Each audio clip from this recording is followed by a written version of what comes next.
નમસ્કાર, આપ જોઈ રહ્યા છો નેશન પ્લસ ન્યૂઝ. હું છું આપની સાથે હેતલ ભગત.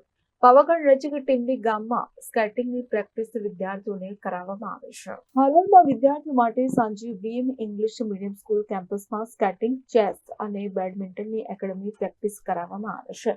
એકેડમીમાં 4 વર્ષથી 20 વર્ષની વયના વિદ્યાર્થીઓ છે. છેલ્લા 1 વર્ષથી પ્રેક્ટિસ કરી રહ્યા છે અને અમે 22 અને 23 ડિસેમ્બર 2024ના રોજ સુરત ખાતે યોજાયેલી ત્રીજી open national speed skating championship 2024માં પણ ભાગ લીધો હતો, જેમાં અંડર 7 એજ કેટેગરીથી અબાવ 14 વય કેટેગરી સુધીના 10 વિદ્યાર્થીઓ તરફથી 16 મેડલ મેળવ્યા છે. દરેક વિદ્યાર્થી આંતરરાષ્ટ્રીય ઇવેન્ટ માટે લાયક છે.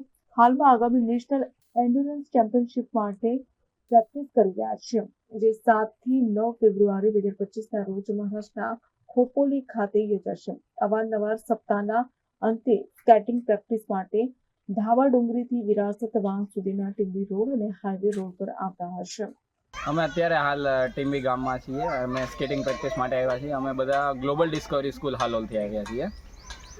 સ્કેટિંગ અમે અહીંયા હાલોલમાં 1 વર્ષ પહેલાં શરૂઆત કરેલી અને આજ રોજ 1 વર્ષ પછી અમે એક રાષ્ટ્રકક્ષાની સ્પર્ધામાં ભાગ લઈને 10 છોકરાઓ સાથે અમે ગયેલા 22 ડિસેમ્બરના રોજ સુરતમાં, જ્યાં અમને 16 મેડલ મળેલા અને બધા છોકરાઓ અમારા આંતરરાષ્ટ્રીય કક્ષાએ સિલેક્ટ થઈ ગયેલા છે.